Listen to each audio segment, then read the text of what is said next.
Assalamu alaikum students. I hope you all are doing well. Let's get start our today's lesson. In our previous lecture we have discussed about matter, atoms and molecules.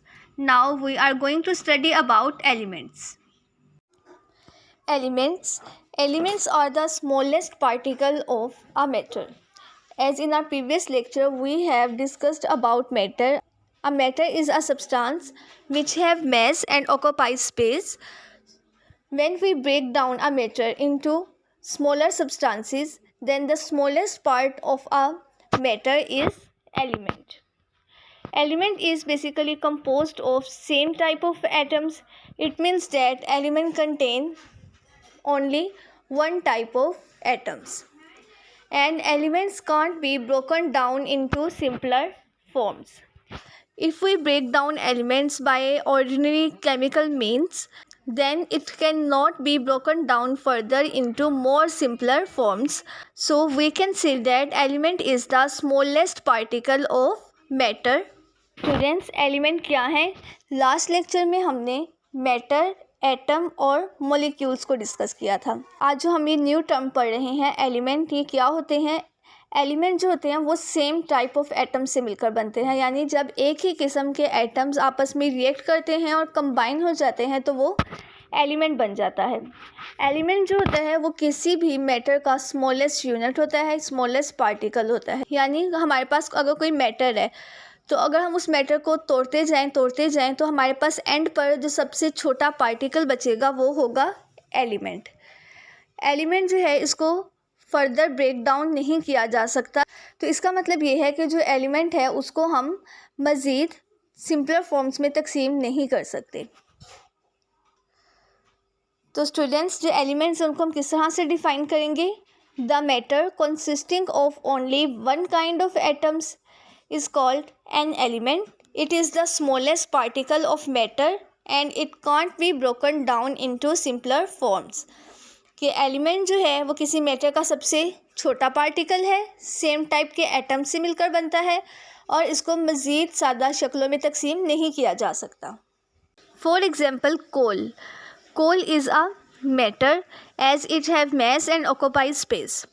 When carbon atoms combine together, then they form element, and element makes up matter, which is coal. If we break down coal into very small pieces, then we will find that its very small piece is also coal. So we can say that elements can't be broken down further into simpler forms. अगर हम कोल की example लें, कोल कहते हैं कोयले को, और ये जो कोयला होता है ये कार्बन एटम से मिलकर बनता है. कोयले का हमें पता है कि मैस भी होता है और ये जगह भी घेरता है. तो इस वजह से कोयला जो है वो एक मैटर है.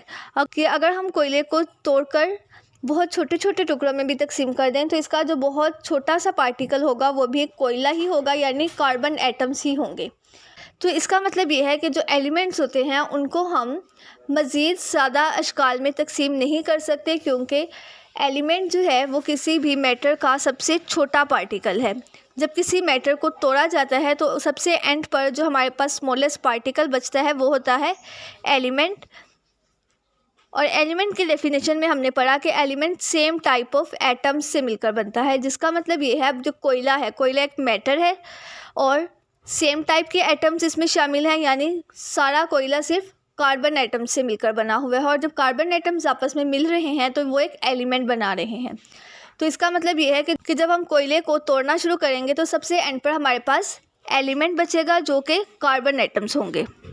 Late us discuss about some properties of elements. There are about 109 elements are known to scientist. Among them, 92 elements are naturally occurring.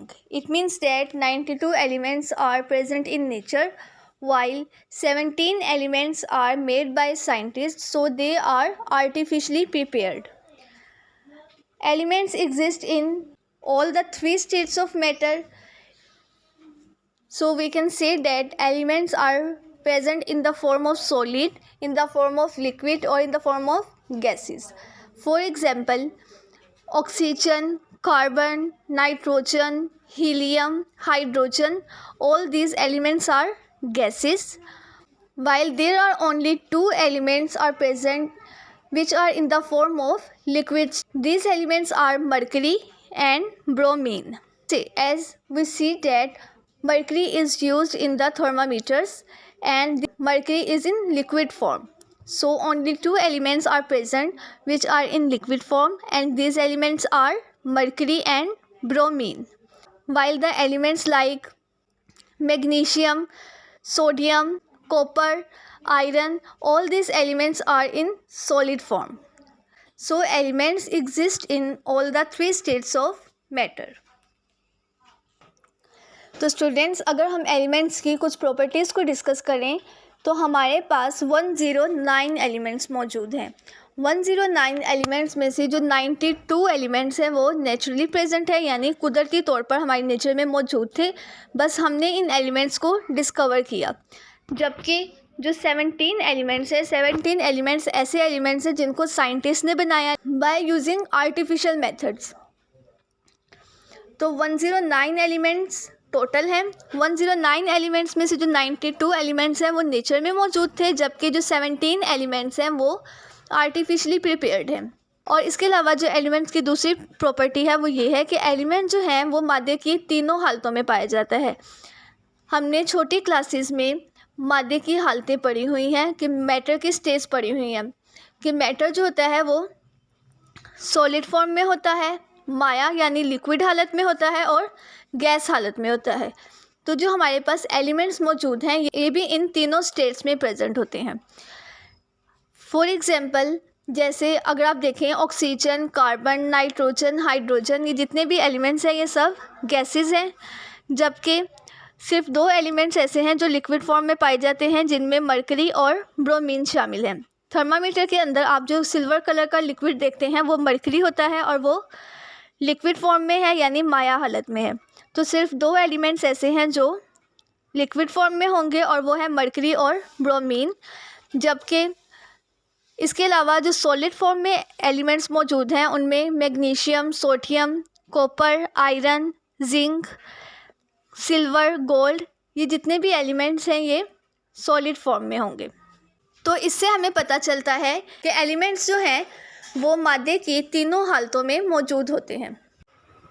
Now we will learn that how can we denote a particular element. Usually elements are denoted by symbols, and these symbols are the abbreviated names of elements. The symbol usually consists of one or two letters taken from the English or Latin name of that element. Here are some examples of the symbols of elements. For example, for hydrogen we use the symbol H, and for carbon the symbol is C, and for nitrogen the symbol is N. Similarly, there are some other elements whose symbols consist of two letters.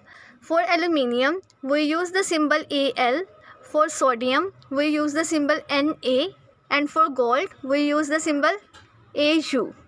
So students, अब हमने elements की properties को learn कर लिया। अब हम देखेंगे कि जो एलिमेंट्स हैं उनको हम डिनोट किस तरह से कर सकते हैं। स्टार्टिंग में जब एलिमेंट्स डिस्कवर हुए तो एलिमेंट्स को डिनोट करने के लिए उनका पूरा नाम लिखा जाता था। जैसे हाइड्रोजन के लिए पूरे स्पेलिंग लिखे जाते थे। तो ये जो एक मेथड था ये बहुत, इस पर टाइम भी लगता था, और इसके अलावा ये कि ये थोड़ा डिफ़िकल्ट मेथड था। साइंटिस्ट ने इसको ईजी बना दिया और एलिमेंट्स को उन सिंबल्स के साथ डिनोट किया जाने लगा। और ये जो सिंबल्स हैं ये एलिमेंट्स के नाम का एब्रीवेशन होते हैं। जैसे हाइड्रोजन के लिए जो हम सिंबल यूज़ करते हैं वो होता है H, कार्बन के लिए यूज़ करते हैं वो होता है C, नाइट्रोजन के लिए N। इस तरह से जो एलिमेंट्स के नाम का एब्रीवेशन है उनको उनका सिंबल बना दिया गया। ये जो सिंबल्स होते हैं ये एक या दो लेटर्स पर मुश्तमिल हो सकते हैं। जैसे हाइड्रोजन, कार्बन, नाइट्रोजन के जो सिंबल हैं वो सिर्फ एक लेटर पर मुश्तमिल हैं, जबकि एल्यूमिनियम, सोडियम, गोल्ड वगैरह के जो सिंबल हैं वो दो लेटर्स पर मुश्तमिल हैं। तो इस तरह से पीरियोडिक टेबल में बाकी जितने भी एलिमेंट्स हैं उनको भी सेम इसी मेथड को यूज़ करते हुए डिनोट किया जाता है। तो स्टूडेंट्स, आज के लेसन में हमने डिस्कस किया कि एलिमेंट्स क्या हैं। तो क्वेश्चन है कि एलिमेंट्स की तारीफ़ करें। इसका आंसर आप इस तरह से करेंगे कि एक ही किस्म के एटमों पर मुश्तमिल मादा एलिमेंट कहलाता है। सोना, चांदी, तांबा एलिमेंट्स की मिसालें हैं।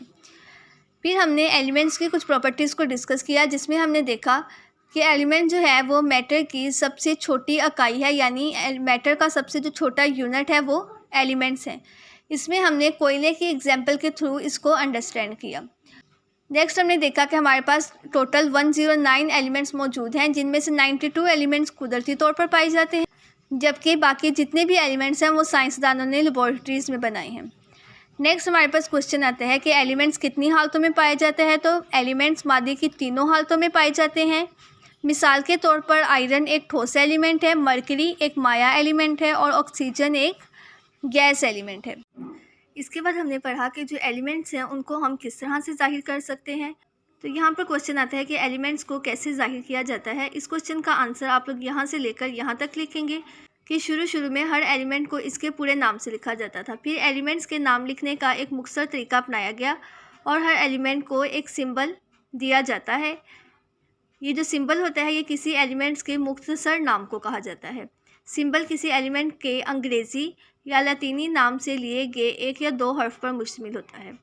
इसके बाद आप यहाँ से कोई भी एक या दो एग्जाम्पल्स को कोट कर लें, जैसे carbon C, chlorine Cl, oxygen O, phosphorus P। इस तरह से एक या दो एलिमेंट्स की एग्जाम्पल जो है उसको आप लोग इस क्वेश्चन के आंसर में कोट कर सकते हैं। ओके स्टूडेंट्स, आज का लेसन आपका यहीं तक है। इसमें जो आपको शॉर्ट क्वेश्चंस बताए गए हैं, जो पॉइंट्स हाईलाइट करवाए गए हैं, इनको आप लोग अच्छी तरह से तैयार कर लें। Thank you very much. अल्लाह हाफिज़।